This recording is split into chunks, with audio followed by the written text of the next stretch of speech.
आदाब, नमस्कार दोस्तों। आज हम भारत और रूस के संबंधों पे बात करेंगे।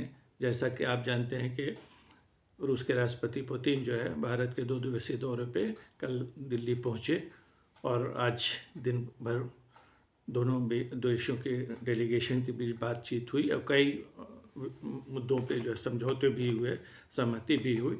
और आज रात जो है का भोज जो है प्रधानमंत्री पुतिन के सम्मान में देंगे और आज ही रात वो मॉस्को के लिए रवाना हो जाएंगे।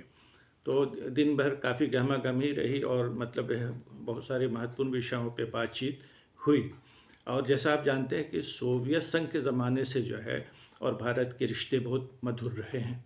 बाद में 1991 के बाद जब सोवियत संघ का विघटन हुआ तो सोवियत संघ की जगह रूस ने ली, तो रूस से भी हमारे रिश्ते काफ़ी मधुर रहे और अभी भी हैं।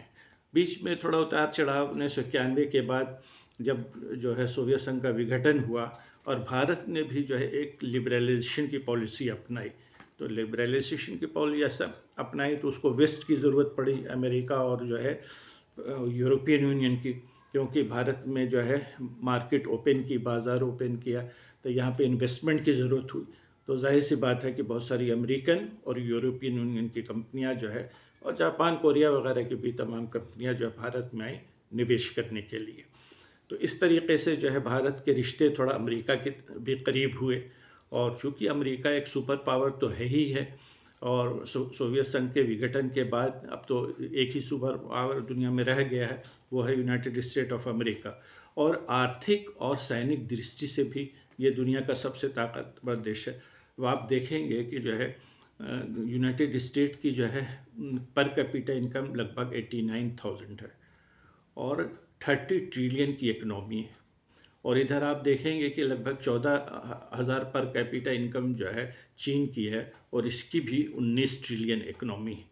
तो ये दो देश अगर मिला लिया जाए तो लगभग 50 ट्रिलियन की इकनॉमी है ये दुनिया में। तो मतलब बहुत बड़ी इकनॉमी है, कोई भी इसे इग्नोर नहीं कर सकता। और रूस की भी इकनॉमी अभी 2.5 ट्रिलियन है और इंडिया की जो है 4 ट्रिलियन इकनॉमी है।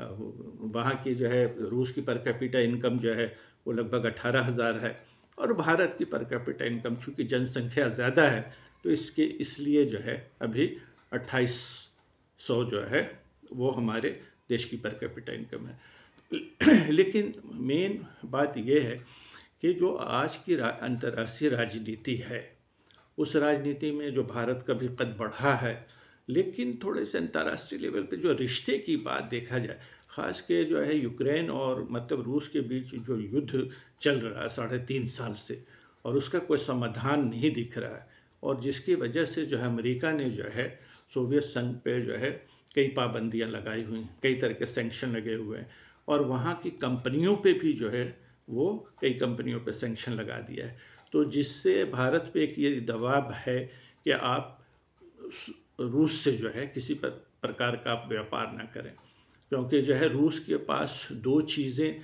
सबसे मतलब मेन जो इंटरनेशनल मार्केट में रूस की जो बिकती है, दो चीज़ें सबसे ज़्यादा, एक तो उसके आर्म्स हैं और दूसरे है पेट्रोलियम पदार्थ, यानी पेट्रोल एंड गैस। ये यूरोप को भी सप्लाई करता है और दुनिया के अन्य देशों के, और मेन जो है इनकम का स्रोत जो है मतलब जो है रूस को यही है। और एक बड़ा स्रोत जो है वो अपने चूँकि हथियार के मामले में भी जो है वो बहुत ही एडवांस टेक्नोलॉजी है उसके पास। भारत भी पहले बहुत सारा, पहले तो 40-60% जो है हमारे हथियार रूस से ही आते थे, लेकिन अब हमने भी जो है थोड़ा दूसरी तरफ रुख किया है कि जैसे आप हमने फ्रांस से रफ़ाल वगैरह ख़रीदा और अमेरिका वगैरह से कई मतलब ख़रीदे हैं और कई चीज़ों पर बातचीत चल रही है। उधर से इज़राइल से भी कुछ हथियार वगैरह मतलब इंडिया ने ख़रीदे हैं। तो बहरहाल इन तमाम चीज़ों को देखते हुए भारत और रूस के जो रिश्ते हैं और ज़्यादा महत्वपूर्ण हो गए।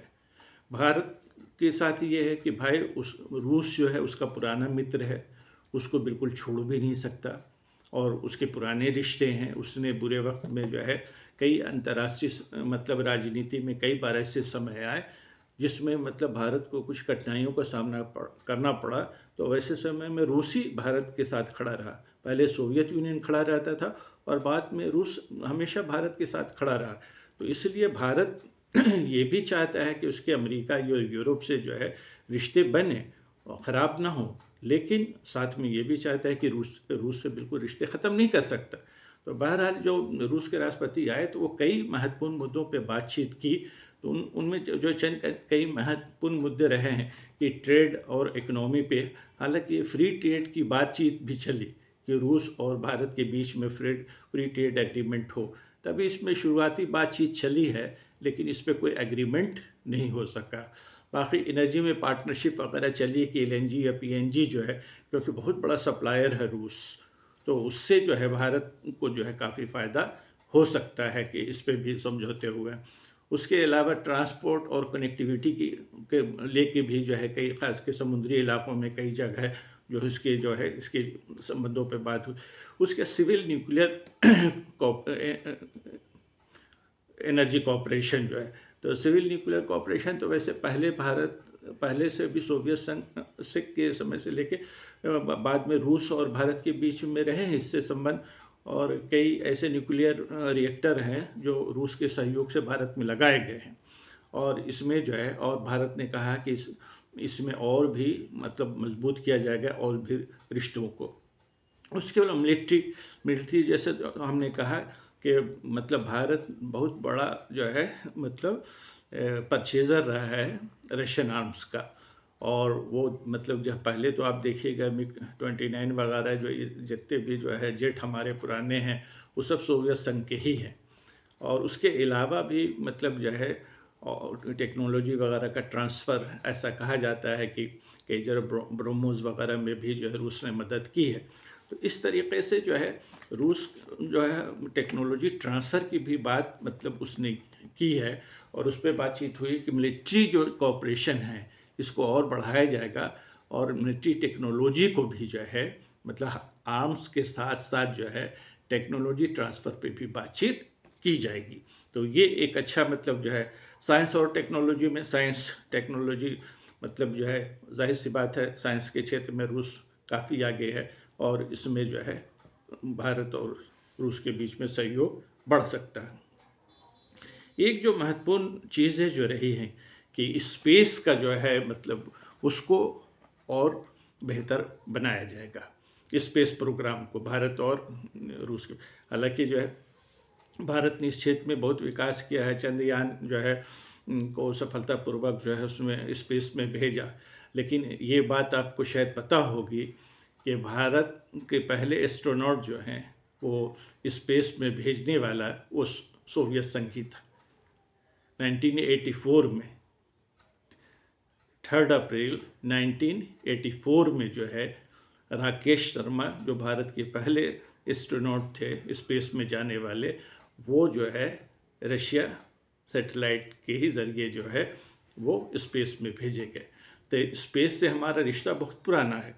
जो मतलब जो है हमारे पहले स्पेस में जो गए वो भी जो है वो रशियन के ही सहायता से गए। तो इसलिए रशिया और भारत के रिश्ते जो है वो बहुत महत्वपूर्ण रहे हैं। उसको आप मतलब किसी भी कीमत पे ना तो छोड़ सकते हैं न इग्नोर कर सकते हैं। लेकिन अब रही बात कि क्या हम रूस से रिश्ते, क्योंकि रूस के साथ अभी वेस्ट के रिश्ते बहुत अच्छे नहीं चल रहे, ख़ास यूक्रेन वार को लेकर। अब यूक्रेन वार को लेकर मतलब जो है अमेरिका और यूरोपियन कंट्री का जो मतलब उनका रहा है स्टैंड जो है, तो उनका ये मानना कि ये जंग रुके और बिना किसी कंडीशन के। हालांकि कई बार बातचीत हुई और जो है अलास्का में भी अभी पीछे ट्रंप और पुतिन के बीच में बात हुई, ऐसा लगा कि समझौता हो जाएगा और ये वार रुक जाएगी। लेकिन अभी भी बात चल रही है। जो अमेरिका के फॉरेन सेक्रेटरी मार्को रूबियो जो है वो भी जो है रशियन डेलीगेशन से बातचीत कर रहे हैं, और उसमें ये कोई समाधान जो है ढूंढा जा रहा है ये जो है। लेकिन मतलब एक चीज़ आपको मानना होगा और समझना होगा कि पुतिन से जो है किसी प्रकार का समझौता करना वो आसान काम नहीं। मतलब जो है वो मतलब जो है एक जो है जैसे अमेरिका का राष्ट्रपति मतलब भी जो है उसके भी प्रभाव में पुतिन नहीं आए। वहाँ तो अलास्का में मतलब जो है काफ़ी अच्छी बातचीत हुई लगा, लेकिन जो है मतलब मास्को आते ही जो है उनको लगा कि ये जो है संदेह हमारे थे। तो इसलिए भारत को भी अपना ये देखना होगा कि रूस से रिश्ते अच्छे बनाएं, लेकिन साथ साथ में उसे ये भी ध्यान रखना पड़ेगा कि जो यूरोपियन कंट्रीज़ हैं और अमेरिका है वो बिल्कुल उसको नज़रअंदाज नहीं कर सकता, क्योंकि अमेरिका एक लिबरल डेमोक्रेसी है और लिबरल डेमोक्रेसी की वजह से जो है बहुत सारे हमारे जो है आप जो है देखेंगे कि बहुत हाई प्रोफाइल सीईओ वगैरह जो है, जैसे सुंदर पिचई है माइक्रोसॉफ्ट के, सत्य नडेला हैं, ये सब है और बहुत सारे ऐसे लोग हैं जो मतलब बहुत ही हाई प्रोफाइल मतलब वहाँ पे कंपनियों में जो है काम कर रहे हैं और हज़ारों की तादाद में जो है आप देखेंगे कि वो सिलिकॉन वैली है वहाँ पे इंडियन काम कर रहे हैं। उसके अलावा आप देखेंगे कि अमेरिका में जो पॉलिटिकल एक्टिविटीज़ है, क्योंकि कुछ भी आप अमेरिका की बहुत सारी कमियां हैं, शिकायतें हैं, लेकिन एक वो लिबरल डेमोक्रेसी तो वहाँ है। बहुत सारे NRIs जो हैं या इंडियन ओरिजिन के लोग हैं वो इंडिया में पॉलिटिक्स कर रहे हैं, लेकिन ये चीज़ जो है रूस में नहीं हो सकती। कोई भारतीय जाके रूस में राजनीति नहीं कर सकता, या कोई मतलब जो है सीईओ जो है किसी रशियन कंपनी में कोई भारतीय नहीं बन सकता। ये चीज़ को हमें ध्यान रखना पड़ेगा, क्योंकि बहुत सारे हमारे साइंटिस्ट हैं और दूसरे लोग हैं जो बहुत सारे लोगों को जो है, जो अमर सेन है, डॉक्टर अमर सेन है, उनको मतलब जो है नोबेल जो प्राइज़ मिले इकोनॉमिक में, तो वो अमेरिका के ही कंट्रीब्यूशन से मिले हैं। और चंद्रशेखर जो हमारे थे भूगोल वैज्ञानिक, उनको भी मतलब जो है ये मिले, अवार्ड मिले। तो इस तरीके से जो है हमें अमेरिका को भी एकदम इग्नोर नहीं करना पड़ेगा। जैसे हमने कहा कि अमेरिका जो है 30 ट्रिलियन की इकोनॉमी है, 89 पर कैपिटा इनकम है और बहुत बड़ी तादाद में इंडियन जो है वहाँ पढ़ने के लिए भी जाते हैं और साथ साथ जॉब भी। चूँकि अमेरिका एक लिबरल और ओपन बाज़ार है, तो वहाँ पे जो है टैलेंट की बहरहाल कदर है, लेकिन रूस ने अपने बाजार ओपन नहीं किए हुए। वहाँ पे जो है जाहिर सी बात है वहाँ लैंग्वेज बैरियर भी है और वहाँ पे डोमेस्टिक मतलब जो है लोगों को ज़्यादा फ़ायदा दिया जाता है। वो इंटरनेशनल मतलब जो है लोगों के लिए उन्होंने ओपन नहीं किया हुआ। और वहाँ के जो पॉलिटिकल सिस्टम है रूस का वो भी कॉम्प्लेक्स है, क्योंकि जो है वहाँ पे जो है इतना उदारवादी अप्रोच है नहीं। लेकिन अमेरिका या वेस्टर्न कंट्रीज़ हैं या यूरोपियन कंट्रीज़ हैं, उनका अप्रोच एक लिबरल डेमोक्रेसी है, चाहे यूनाइटेड स्टेट हो, चाहे कनाडा हो, आप यूरोपियन यूनियन देखें और मतलब जो है विश्व के अन्य देश है। तो इस तरीके से हमें सोवियत रूस से अच्छे संबंध बनाने हैं, क्योंकि हमारा पुराना साथी रहा है। लेकिन हम ऐसा ना हो कि एक से रिश्ता बनाने के चक्कर में दूसरे से दूरी बना लें, क्योंकि अभी हमारे मतलब अमेरिका और भारत से रिश्ते जो है मतलब थोड़ा सा ट्रेड डील भी होनी थी, नहीं है। अमेरिका ने जो है उसमें एक बड़ा वजह ये भी है कि रूस से पेट्रोल लेने की वजह से जो है वो 50% टैरिफ लगा दिया है अमेरिका ने। तो अगर ज़्यादा इरिटेट हम अमेरिका को करेंगे तो शायद और रिश्ते हमें ख़राब हों। तो इसलिए हमारे मतलब लोगों को भी जो भी मतलब फॉरेन पॉलिसी को जो है देखते हैं, समझते हैं, तो उनको ये चीज़ भी देखनी पड़ेगी कि हम अमेरिका को बिल्कुल इग्नोर नहीं कर सकते। दूसरी तरफ चीन है, चीन दूसरी आर्थिक शक्ति है, 90 ट्रिलियन की इकोनॉमी चीन भी है, ये बहुत मतलब बड़ा सप्लायर है। और जो है जैसे जानते हैं कि रेयर अर्थ मिनरल्स जो है उस पर पूरी तरह से जो है चीन डोमिनेट करता है। तो हमें चीन से भी बैलेंस रिश्ते बनाने होंगे। हालांकि चीन और रूस के बहुत घनिष्ठ संबंध हैं, उससे कोई समस्या नहीं है। अमेरिका और चीन में थोड़ा सा उतार चढ़ाव चलता है, लेकिन चीन जो एक तरह से दुनिया के लिए सप्लायर बन गया है। तो जितनी खास कर रॉ जो है, जैसे हमारे देश में भी जो है ये रेयर अर्थ मिनरल्स वगैरह का वो सब बहुत बड़ा सप्लायर चीन है। उसके अलावा केमिकल्स वगैरह है, मेडिकल इक्विपमेंट्स वगैरह, बहुत सारी चीज़ें जो है न केवल जो है यूरोप में, अमेरिका में, बल्कि इंडिया में। और साथ साथ में जो है आप देखेंगे कि बहुत सारी चीनी कारें भी अब इंडियन मार्केट में मिली। उसके अलावा जितने इलेक्ट्रॉनिक्स आइटम है उस पर, चाहे वो कंप्यूटर है, चाहे टीवी है, चाहे वॉशिंग मशीन है, ये। लेकिन रूस में आप देखिएगा कि रूस से सिवाय आप तेल और जो है आर्म्स के अलावा ज़्यादा कुछ उससे नहीं खरीद सकते आप। टेक्नोलॉजी ज़ाहिर सी बात उसकी स्मार्ट है, लेकिन वो उतना मैन्युफैक्चर करता नहीं वो। जैसे मतलब जो है होम अप्लाइंसेस हैं, कि इस तरीके आपने देखा नहीं हो कि दुनिया में कोई रूस की कार ख़रीद रहा हो या रूस का कोई कंप्यूटर वहाँ पे दुनिया की मार्केट में कोई हो, ऐसा नहीं है। बल्कि साउथ कोरिया अपनी कार जो है पूरी दुनिया में बेचता है, इवन इंडिया में भी बेचता है। लेकिन रूस की कोई कार आप इंडिया में नहीं दिखेंगे, या और दूसरे जो होम अप्लायंसेस है और या दूसरे मॉडर्न चीज़ें हैं वो भी जो है वो मतलब आपको नहीं दिखेंगे। तो इसलिए हमें हमें ये चाहिए और थोड़ा सा इस पे मतलब कॉशियस भी रहना चाहिए कि जितना हमारा मीडिया इसे हाइप कर रहा है, तो हमें इस रिश्ते को रूस और भारत के रिश्ते को हम मजबूत बनाएं और मजबूत रखें, और हमारे पुराने रिश्ते हैं, लेकिन साथ साथ में हम यूरोप और अमेरिका की भी थोड़ा सा मतलब उसकी रिश्तों पे भी हमें ध्यान रखना होगा। क्योंकि उधर से क्योंकि हमें जो है इस वक्त हम लोगों को भी ज़रूरत है टेक्नोलॉजी की। आप देखेंगे जितनी बड़ी बड़ी कंपनियां भारत में अभी चूँकि एक इमर्जिंग मार्केट है, तो यहाँ भी इन्वेस्टमेंट की ज़रूरत है। तो इन्वेस्टमेंट कहाँ से आएगा? इसमें इन्वेस्टमेंट रूस से तो आएगा नहीं, तो इन्वेस्टमेंट आएगा यूरोप से और अमेरिका से। तो आपको उसको पूरी तरह से इग्नोर नहीं कर सकते। तो इसलिए ये जो है हमारे पॉलिसी मेकर को इस बात का ध्यान रखना पड़ेगा कि भारत और रूस के बीच रिश्ते हों सही, लेकिन साथ साथ में वेस्टर्न कंट्री से भी रिश्ते हमारे मतलब रहे। क्योंकि आप जैसा हमने पहले भी कहा कि मतलब इधर चाइना से भी हमें रिश्ते जो है बैलेंस करके रखना।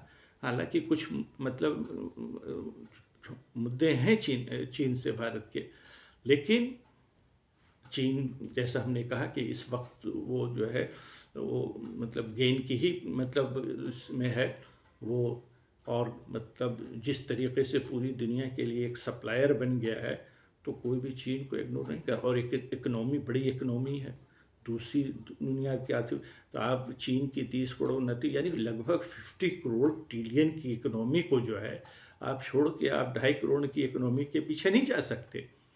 तो इसलिए जो है आपको, चूँकि हमें भी इकोनॉमिकली मजबूत होना, अभी 4 ट्रिलियन की इकनॉमी है और अभी और हमें पूंजी की ज़रूरत होगी और हमें बाज़ार में पूंजी और चाहिए, इन्वेस्टमेंट भी चाहिए। तो वो कहाँ से आएगा भाई?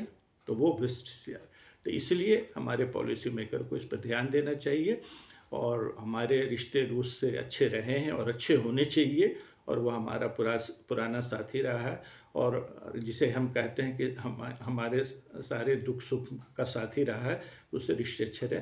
लेकिन साथ साथ में हमें वेस्ट कंट्री से भी अपने रिश्ते को बेहतर बनाना ज़रूरी है। तो आज इतने ही बातचीत ख़त्म करते हैं, फिर अगले कोई विषय पे बात करेंगे। Thank you very much.